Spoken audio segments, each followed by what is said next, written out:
शाबाश बेटा, बहुत बढ़िया।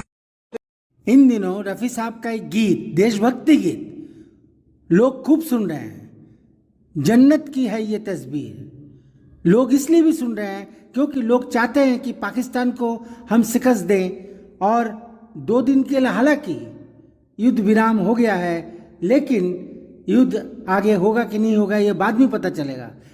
लेकिन हमारे देश के लोग यानी भारत के लोग चाहते हैं कि मुनीर का सिर झुक जाए, उनका सिर हम झुका दें। इस गाने को सुनिए एक बार। ऐसे में अगर ये कहे कि बालाकोट स्ट्राइक का अधूरा सबक अब पूरा हो गया तो शायद गलत नहीं होगा। भारत ने 9 आतंकी ठिकानों पर एयर स्ट्राइक करके 100 से ज्यादा लोगों को मार गिराया।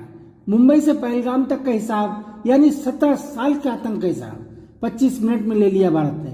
1:05 में शुरू हुए इस ऑपरेशन सिंदूर ने अपना कमाल रातों रात दिखा दिया। जन्नत की है तस्वीर, ये तस्वीर न देंगे। जी हाँ, महान देशभक्त मोहम्मद रफी का यह गीत एक सुंदर गीत है, बेहतरीन गीत है, मीनिंगफुल गीत है और बहुत ही कशिश भरा देशभक्ति गीत है। हाथों में किसी गैर के तकदीर न देंगे। रफी साहब की आवाज में शुद्ध देशभक्ति देखिए, सुनिए और एहसास कीजिए कि क्या गाया है उन्होंने। एक सुर न इधर है और न ही एक सुर उधर है। आरोह और आलाप का तो कोई जवाब ही नहीं है।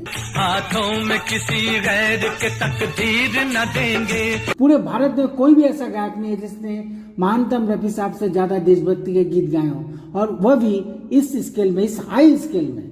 कश्मीर है भारत का। इसीलिए बार बार लोग यही सवाल पूछते रहते हैं कि उन्हें अब तक भारत रत्न क्यों नहीं दिया गया है भारत का, कश्मीर न देंगे। जबकि वो इतने अच्छे गायक हैं, इतने सुरीले गायक हैं। मैं इस महान आत्मा का एक सच्चा प्रशंसक हूँ। जन्नत की है तस्वीर, ये तस्वीर न देंगे। मैं समझता हूँ कि रफी साहब सभी रत्नों से ऊपर है, क्योंकि वे ब्रह्मांड रत्न है। और अगर वो ब्रह्मांड रत्न हैं तो फिर लोग यही पूछेंगे ना कि उन्हें अभी तक भारत रत्न क्यों नहीं दिया गया। भारत रत्न न देने का मतलब है रफी साहब के साथ पूरी तरह से भेदभाव किया गया। जन्नत की है तस्वीर, ये तस्वीर न देंगे। साहब के साथ भेदभाव क्यों हुआ है? यह तथ्य कि यह 40 के दशक के अंत का गीत था जिसे रफी साहब ने इतनी खूबसूरती से गाया है। यह इस बात का सबूत है कि खूबसूरत कश्मीर हमेशा से हमारे लिए खूबसूरत ही रहा है। इस फिल्म की खासियत है कि भारत में रहने वाला एक मुसलमान हमें देशभक्ति सिखा रहा है। इंदिवर के लिखे इस गीत को कल्याण जी आनंद जी ने जिस तरह से सुरों से पिरोया वह समझने वाली बात है। रोंगटे खड़े हो गए गीत सुनकर। रफी साहब की आवाज का जादू दिल और दिमाग पर छा गया। इस गाने में 2 मिसरे हैं, इस पर हर हिंदुस्तानी को गौर करना चाहिए और उसके लिए आवाज भी उठाना चाहिए। वैसे तो पूरा गाना ही लाजवाब है, मगर इन 2 मिसरों यानी लाइंस पे सोचिए, समझिए और एनालिसिस कीजिए। देखिए कि गरीबों का क्या सपना था और कैसे धीरे धीरे चूर हो रहा है गरीबों का सपना। हाथों में किसी गैर के तकदीर न देंगे। धमकी से किसी देश की हम डर नहीं सकते। कि सूचना प्रसारण मंत्रालय को इस गीत को सारे हिंदुस्तानियों को प्रत्येक दिन सुनाने की व्यवस्था करनी चाहिए, जिससे कि उनके सोए हुए खून खोलने लग जाए। और रफी साहब को भी उचित सम्मान के साथ पुरस्कृत करना चाहिए। केवल यही नहीं, जो लोग इस गीत में शामिल हैं उन्हें भी पुरस्कार देना चाहिए। समझौता किसी जुल्म से हम कर नहीं सकते। जो फूल चमनता है, जो फूल चमनता है चमन पर ही मिटेगा। अब्दुल हमीद अपने वतन पर ही मिटेगा। चाहे वो इंदिवर जी हो या कल्याण जी आनंद जी हो या IAS जौहर हो या उसकी टीम में कुछ और लोग हों जिन्होंने इस गीत को इतनी खूबसूरती से पेश किया है। जब रफी साहब गाते हैं कि प्यार से मांगोगे तो कीट देंगे, कश्मीर मांगोगे तो चीर देंगे, तो लगता है कि कोई सच्चा इंसान गा रहा है। क्या खूब लिखा है लिरिक्स राइटर ने। सच कहा है रफी साहब ने कि कश्मीर हमारा था और हमारा रहेगा। मेरा तो सरकार से ही गुजारिश है कि यह फिल्म हर चैनल पर दिखाया जाए, जिससे कंप्यूटर युग के संतानों में देशभक्ति जागृत हो। हम सभी जानते ही नहीं, मानते भी हैं कि राष्ट्र के एकमात्र असली नायक हमारे भारतीय सैनिक है। अगर वो नहीं होते तो हम घर में सुख और शांति से सुरक्षित रहकर सो नहीं पाते। यह स्पष्ट करने की आवश्यकता नहीं है कि भारतीय सेना के सैनिकों को छोड़कर कोई भी राष्ट्र का वास्तविक नायक नहीं है। वही सच्चे नायक हैं, फिल्म वाले नहीं हैं, वही सच्चे हैं। 1971 के बाद भारत ने फिर साबित किया कि पाकिस्तान टेरर फैक्ट्री है।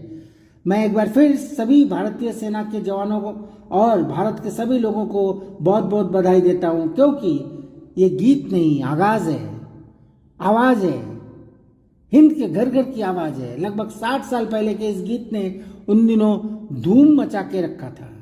रफी साहब ने गाकर हम सभी भारतवासियों को समझाया कि मजहब के नाम पर यह मुल्क बट नहीं सकता, यह सर है भारत का, कभी कट नहीं सकता। क्या बात कही है, क्या गीत है। कश्मीर है भारत का, कश्मीर न देंगे। कश्मीर है भारत का, हम कश्मीर न देंगे। इस गीत को आप जितनी बार सुनेंगे आपको अच्छा लगेगा, सुकून महसूस होगा। आईएस जौहर लेखक ही नहीं, एक निर्माता निर्देशक भी हैं। उनका जुनून देखिए, समर्पण देखिए, भाव देखिए और प्रस्तुत करने की शैली देखिए। और ये भी देखिए कि किस तरह से कल्याण जी आनंद जी ने उस मटके से सुर निकाला है। और ये सच है कि उसी मटके से सुर निकाला गया है। उस मटके की आवाज से आप देखिए किस तरह से गाने को पिरोया गया है। भारत ने 7 मई की रात 1:30 बजे ऑपरेशन सिंदूर के तहत पाकिस्तान के 7 शहरों के 9 आतंकी ठिकानों पर एयर स्ट्राइक करके पाकिस्तान को यह समझा दिया कि हम कायर नहीं हैं, हम डरपोक नहीं हैं, हम भी जवाब देना जानते हैं, लेकिन हम सुकून से रहना चाहते हैं, इसीलिए अब तक जवाब नहीं दे रहे थे। समझा दिया कि मुनीर को मुशर्रफ की तरह झुकाकर ही हम दम लेंगे। देश में जंग शुरू होने से पहले ही जौहर साहब ने यह कमाल दिखा दिया था। चारों ओर ऑपरेशन सिंदूर की कामयाबी का जश्न मनाया जा रहा है। ऐसे में अगर यह कहें कि बालाकोट स्ट्राइक का अधूरा सबक का पूरा हो गया है तो शायद गलत नहीं होगा। पीएम मोदी ने कहा यह गर्व का पल है, जश्न मना रहे हैं लोग। मोदी की तारीफ चारों ओर हो रही है। संजय राउत ने भी मोदी की तारीफ कर दी। ऑपरेशन सिंदूर का ऑपरेशन रंग लाया। भारत के हर घर में दिवाली मनाया जा रहा है। ऑपरेशन सिंदूर अधर्म के खिलाफ धर्म का प्रतीक है।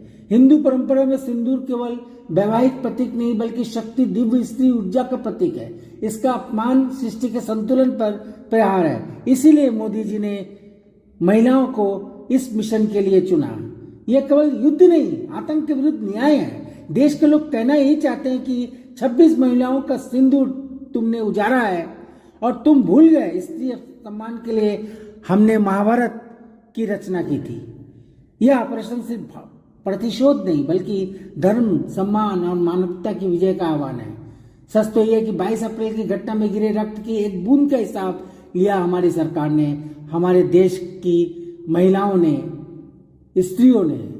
मेरी आप सभी से गुजारिश है कि इस गीत को पूरा सुने कि जौहर साहब ने 60 साल पहले इस गीत की रचना कैसे की थी, किस तरह से की थी, क्या सोच कर की थी, और वो उनकी सोच आज रंग ला रही है।